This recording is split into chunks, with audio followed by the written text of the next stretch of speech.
So therefore the concept of washing yourself 5 times comes into play. Or for example, any other ibadah, just like fasting, must all be done in the state of ritual purity. You cannot fast while you're ritually impure. You cannot pray while you're ritually impure. You cannot go to a pilgrimage, right? Perform Hajj and Umrah without this purification that is required. At least 5 times a day we perform wudu while praying, washing our hands, arms, faces, mouths, ears, and we clean it with fresh water. We also clean with water using the bathroom, for example, and take ritual bath, which is also after many of those things which require this ritual bath. Our places of worship should also be scrupulously clean. That's why you see effort is made to keep, masajid and imam bargas to be pristinely clean. Messenger of Allah, Hazrat Muhammad Mustafa sallallahu alaihi wasallam, that mosques be built among houses and that they be clean and perfumed. So alhamdulillah, our caretaker takes care of that, and while cleaning the place, perfuming the place, so that it's always in that state. Allah praised the worshippers in a mosque in Medina due to their great regard to cleanliness. For example, in Surah Tawbah, ayat number 108, it says, لَمَسْجِدٌ أُسِّسَ عَلَى التَّقْوَى مِنْ أَوَّلِ يَوْمٍ أَحَقُّ أَنْ تَقُومَ فِيهِ رِجَالٌ يُحِبُّونَ أَنْ يَتَطَهَّرُوا وَاللَّهُ يُحِبُّ الْمُطَهِّرِينَ. Within it are men who love to purify themselves, and Allah loves those who purify themselves. So therefore, people who were praying at that time, there was emphasis, a great deal of emphasis on the purification. Prophet strictly forbade consuming anything whose odor may be offensive to others prior to coming to the mosque. He said, whoever has eaten garlic or onion or anything of that sort, should not even go to the masjid the next day. Of course, now you have means of cleaning. Back in the day, they only had the miswak, and miswak can only get rid of so much. Now you have means of mouthwash and other things and deodorants and whatnot to be able to clean yourself. So it's okay, even if you had eaten it last night, you can still come for Salatul Jummah. For over 1,000 years, Islam has been distinguished by its focus on physical cleanliness. In the Middle Ages, when the vast majority of Europeans placed very little value on personal hygiene, rarely bathed, and frequently died of preventable diseases, Muslims had an extremely enlightened and advanced approach to hygiene and medicine at that time. Crusading knights would boast to the hygiene-conscious Muslims of only having bathed 4 or 5 times a year. They would be boasting and bragging about it. And of course, many tens of thousands of Christians would end their days in the Holy Land, not falling in glorious battles, but through simple lack of basic hygiene or the victim of primitive Western culture. This is something which is, of course, there in the history. By contrast, even at that time, those Muslims, Islamic society was highly sophisticated, both in hygiene and as well as in medicine. The hadith states that personal cleanliness is half of your iman, and Islamic society put this into effect. Medieval Muslims would wash before these prayers, and of course, just like they do today, they would do the same thing. Over the years, wudu has not changed. The concept of wudu has not been replaced. It's the same wudu that is mentioned in Surah Ma'idah, ayat number 6.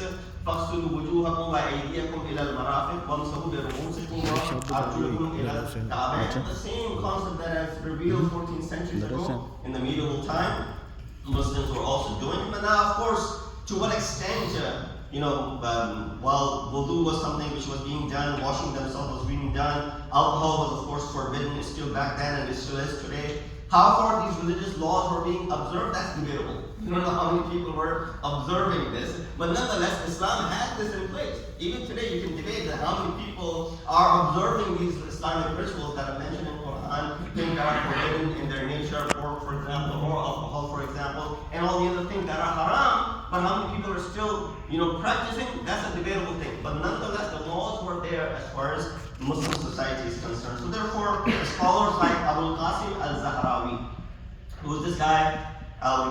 He's the pioneer of modern surgery, born in the year 936 AD in Al-Zahra. That's why he's known as Zahrawi. Zahrawi because of Al-Zahra. Al-Zahra is a town near Cordova in Old Andalus. That's where he was born, and therefore, because of the nisbat to the town where he was born, it's called Zahrawi. He's born in a town called Zahra, and is known as Zahrawi. What did he do? He invented hair removal techniques, bad breath cures, and even underarm deodorant, and 200 surgical tools were invented by this man. And of course, this is the work that he has done, and still, of course, is present in his. He died in the year 1013 at the age of 77. Now, this is as far as physical purity is concerned. While external purity is fairly easy to achieve, wouldn't you agree? It's easy to achieve the external purity. You can easily purify yourself, especially in the modern times when most people have easy access to clean water. Internal purity is a lifelong challenge, right?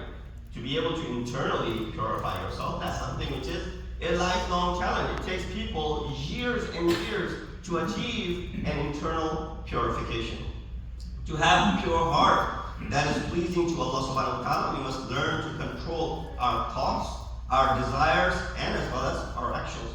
The Prophet of Islam, noble Prophet, Hazrat Muhammad Mustafa,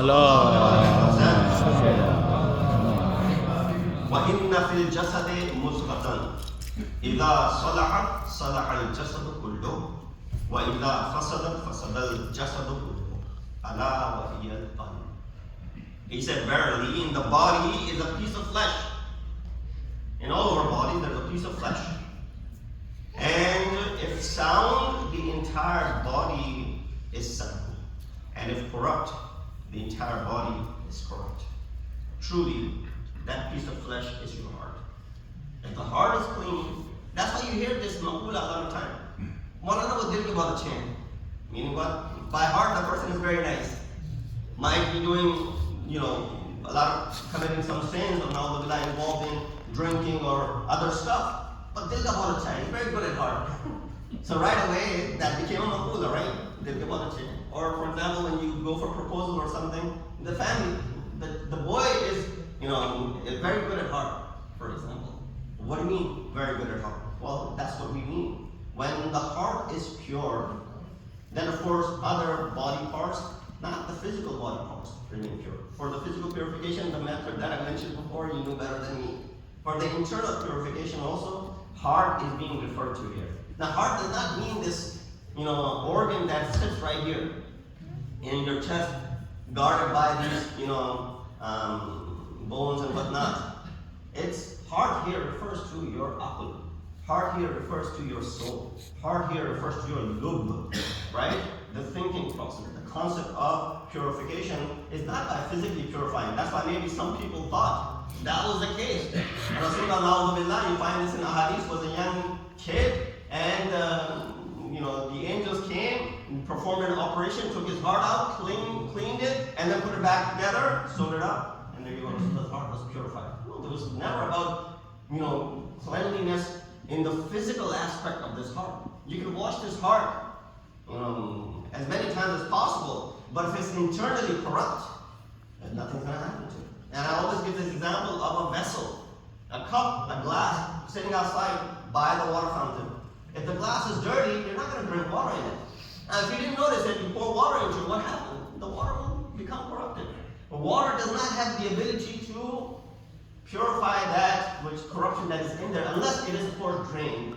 If you pour water in it and the water does not go out anywhere, then the impurity will remain, and you'll consume that. So therefore, it is always mentioned that Rasulullah, what is mentioning over here, that verily in the body is a piece of flesh, which is sound. So soundness of heart does not mean that you don't have any heart disease.